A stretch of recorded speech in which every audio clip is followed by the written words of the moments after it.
Roberto fit tourner le fauteuil, leva les bras de son fils, fredonna la chanson de travers avec son accent poliste peinant à suivre le fourreau, et pour la première fois depuis des années, ils redevinrent père et fils. Non pas un chef d'entreprise coupable et une victime, mais deux êtres qui s'aimaient et avaient oublié comment l'exprimer.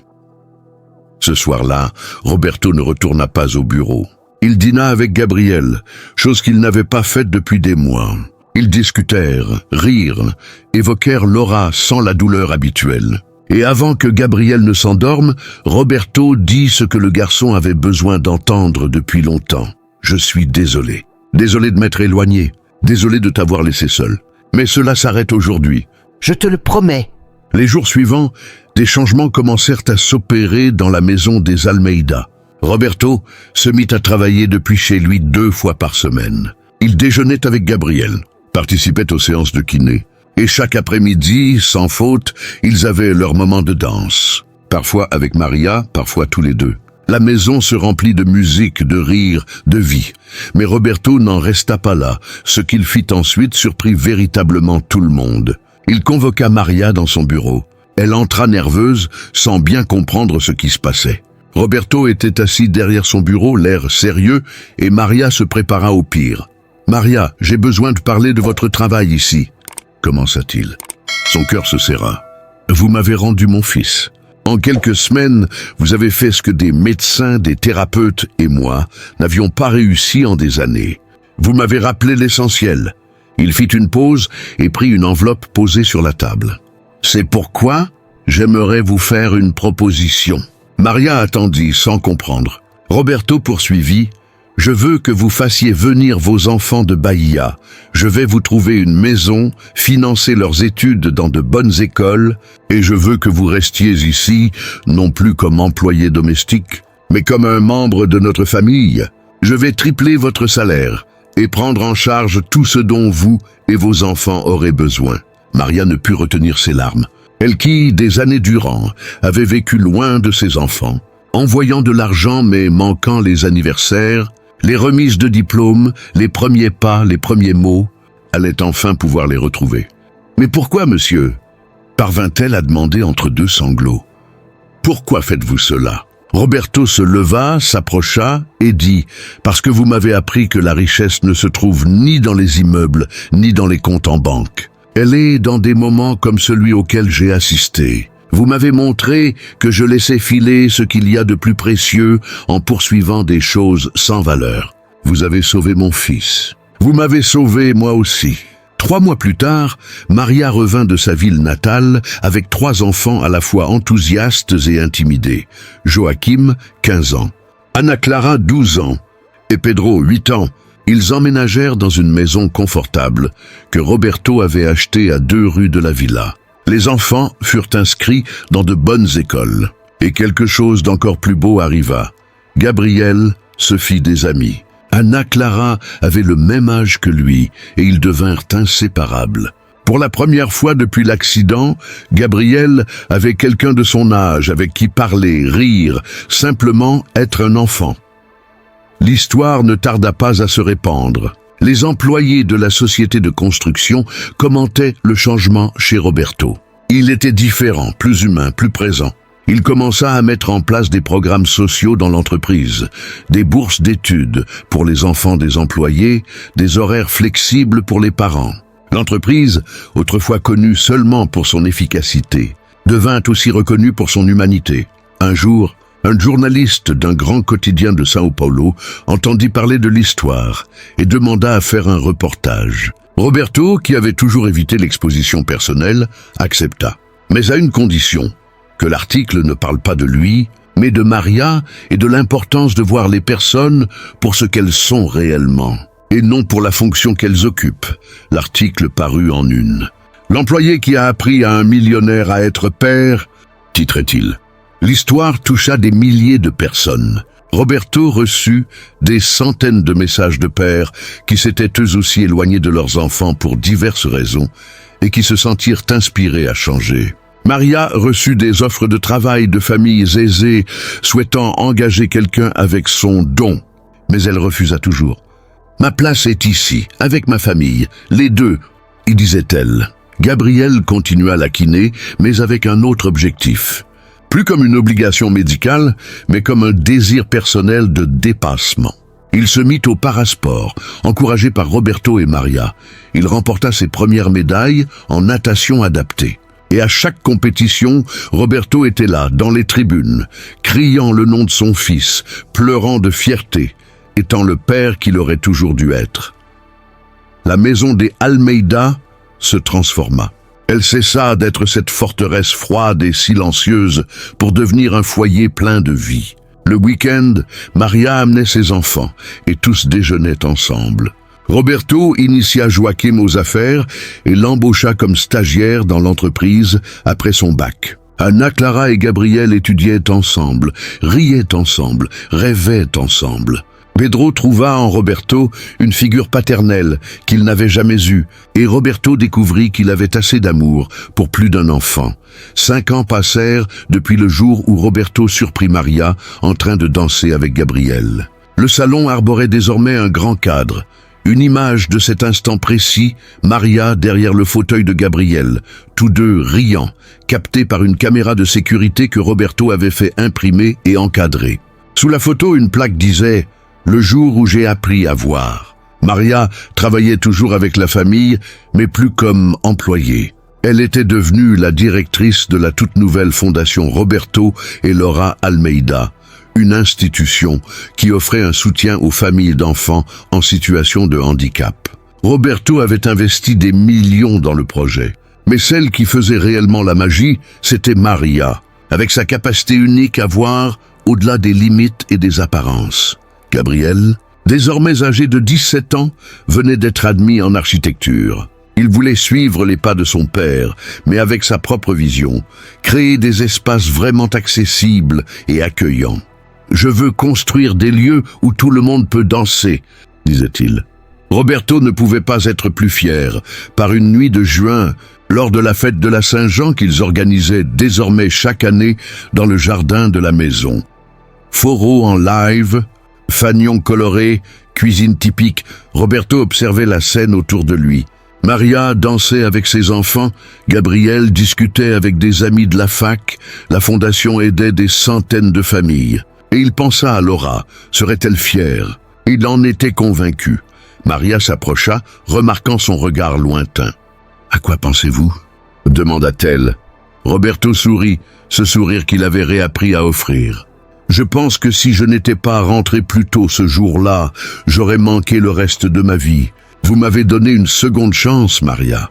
Vous m'avez montré qu'il n'est jamais trop tard pour recommencer, pour être meilleur, pour aimer vraiment. » Maria lui prit la main, comme elle le faisait avec Gabriel pour le réconforter. « Vous aviez déjà tout cela en vous.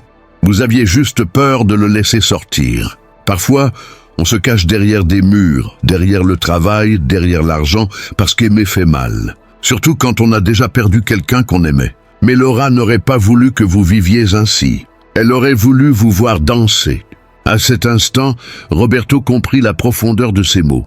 Il avait bâti un empire, mais avait failli perdre un royaume. Il avait accumulé des fortunes, mais avait failli mourir de pauvreté spirituelle. Une femme simple, venue de l'intérieur de Bahia, avec un cœur plus grand que n'importe quelle villa, lui avait enseigné la leçon la plus importante.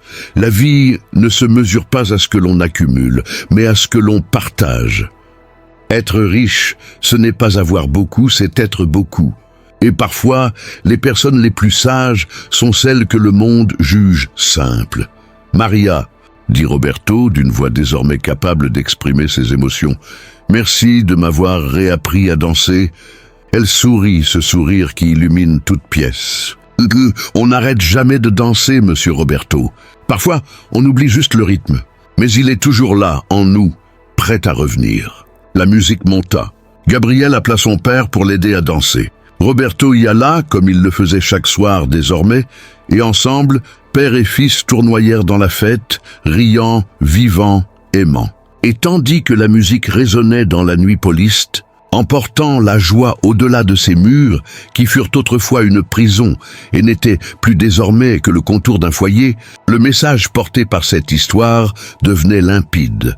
Peu importe combien d'argent tu as, combien de titres tu possèdes ou jusqu'où tu es monté dans la vie, au final, ce qui définit vraiment qui tu es, c'est la manière dont tu traites les autres. C'est ta capacité à voir la valeur, là où d'autres ne voient qu'une fonction. C'est le courage d'accepter d'être vulnérable, de demander de l'aide, d'admettre que tu t'es trompé. C'est comprendre que chaque personne qui croise notre route est là pour une raison, et que parfois, ceux auxquels on s'attend le moins sont précisément ceux qui ont le plus à nous apprendre.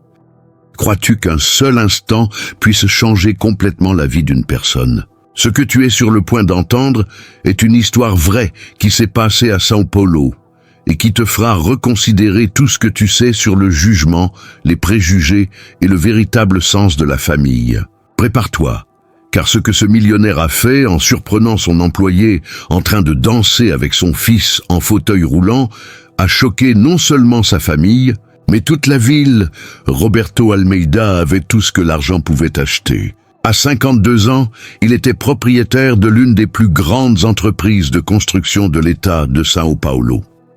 Son nom figurait sur des immeubles disséminés dans la capitale, des centres commerciaux, des condominiums de luxe. On le connaissait comme un homme d'affaires implacable, quelqu'un qui n'acceptait pas l'échec et qui mesurait tout à l'aune de l'efficacité et du profit. Sa villa, dans l'un des quartiers les plus huppés du sud de la ville, était une forteresse de marbre et de verre, avec 8 suites, une piscine chauffée, un court de tennis et un jardin digne d'un magazine d'architecture.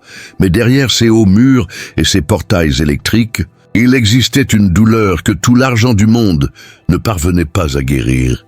Gabriel, son fils unique de 12 ans, avait subi un accident de voiture 3 ans plus tôt. Le même accident qui avait coûté la vie à Laura, l'épouse de Roberto et la mère de Gabriel. L'enfant avait survécu, mais était resté paraplégique. Depuis, Gabriel vivait en fauteuil roulant et Roberto dans une culpabilité silencieuse qui le rongeait de l'intérieur. C'était Roberto qui conduisait ce soir pluvieux. Un dépassement risqué, un camion arrivant en face, le grincement strident du métal tordu. Il s'en était sorti indemne. Laura était morte sur le coup. Et Gabriel n'avait plus jamais marché. À partir de ce jour, Roberto était devenu un homme encore plus fermé, plus distant, plus froid.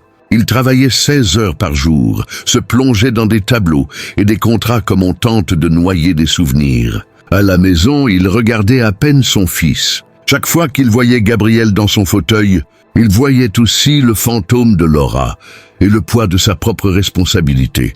Gabriel avait des infirmières, des kinés, les meilleurs médecins privés de São Paulo. Il avait tout, sauf ce dont il avait le plus besoin, la présence de son père. Le garçon passait ses journées dans sa chambre, à regarder par la fenêtre, à étudier avec des professeurs particuliers, vivant une routine mécanique et sans couleur. Ses yeux, autrefois brillants de la curiosité propre à l'enfance, paraissaient désormais éteints, résignés à une vie qui ressemblait à une prison dorée.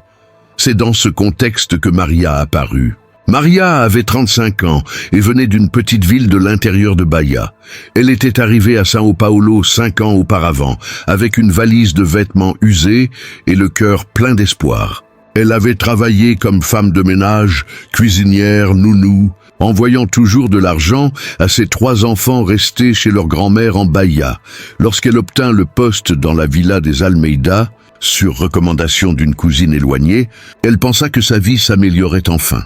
Le salaire était le double de ce qu'elle gagnait ailleurs, mais Maria s'aperçut vite que cette grande maison était un lieu triste, trop silencieux, trop vide.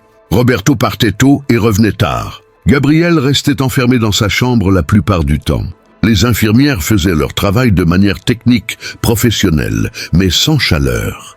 On aurait dit que tout le monde ne faisait que suivre des protocoles, vivant pour vivre. Maria ne pouvait pas accepter cela. Elle qui avait élevé 3 enfants avec un amour abondant malgré la pauvreté, qui les avait bercés de comptines et transformait chaque moment difficile en jeu, ne supportait pas de voir ce garçon se faner ainsi. Alors elle commença doucement. Bonjour, un plus chaleureux, un sourire sincère. Une question sur ce qu'il ressentait vraiment, pas seulement sur sa santé physique. Gabriel était déconcerté par cette attention.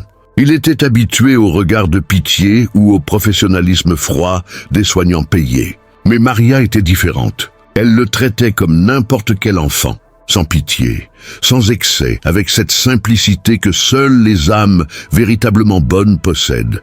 Avec le temps, Maria passa davantage de temps avec Gabriel. Elle racontait des histoires de Bahia, parlait de ses enfants, montrait des photos sur son téléphone. Elle lui apprenait des mots bahianais, fredonnait des chansons apprises dans son enfance. Et Gabriel peu à peu revint à la vie. Le garçon recommença à sourire, à poser des questions, à s'intéresser aux choses. Comme si Maria arrosait une plante que tous avaient oubliée dans un coin. Un après-midi, alors qu'elle nettoyait le salon, au son d'un petit fourreau à la radio, Maria entendit un bruit venant de la chambre de Gabriel. En entrant, elle trouva le garçon en larmes. Il avoua que le fait de ne plus être un enfant, comme les autres, lui manquait, qu'il voyait les autres courir, jouer, danser, et que cela faisait plus mal que n'importe quelle douleur physique. Maria s'assit à ses côtés, lui prit la main et dit quelque chose qui allait tout changer. « Qui a dit que tu ne peux pas danser ?»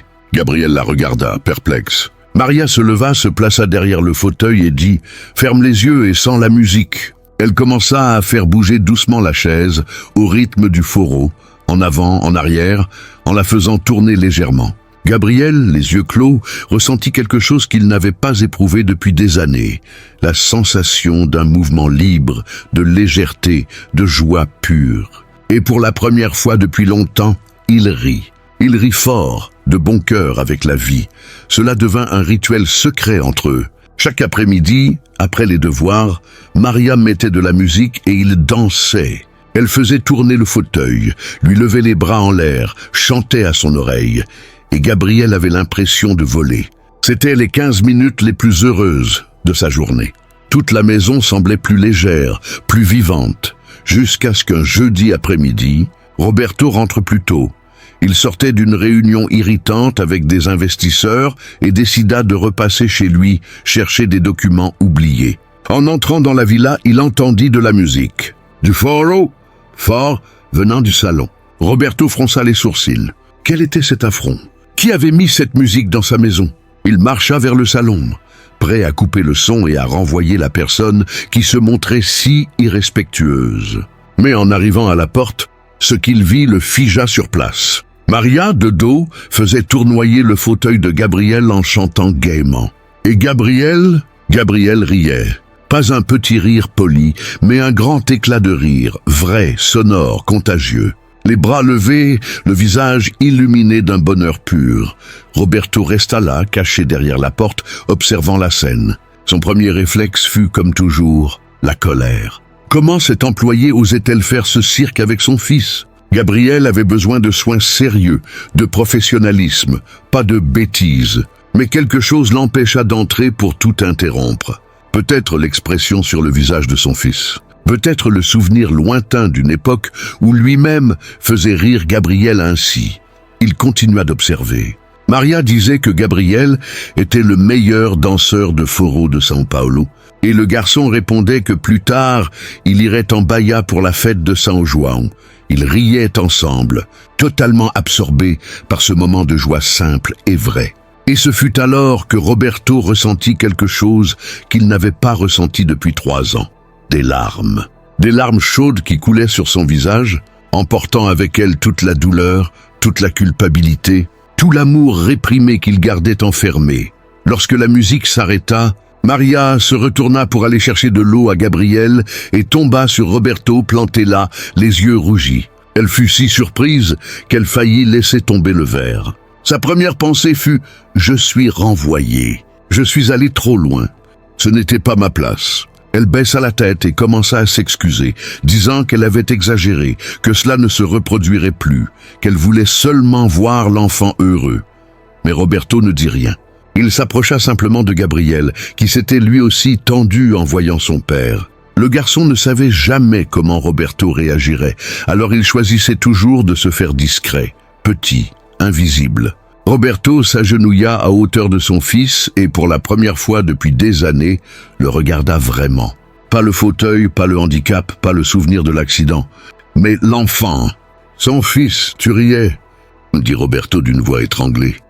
Je ne t'avais pas entendu rire comme ça depuis. Il ne parvint pas à finir sa phrase. Gabriel ne savait pas quoi faire. Maria restait là, debout, tenant le verre, priant à voix basse. Le silence dans le salon était lourd, chargé de 3 ans de douleur tue. Et alors Roberto fit quelque chose qui surprit tout le monde. Il se releva, regarda Maria et dit « Vous m'apprenez ?» Maria cligna des yeux, surprise. « Monsieur !»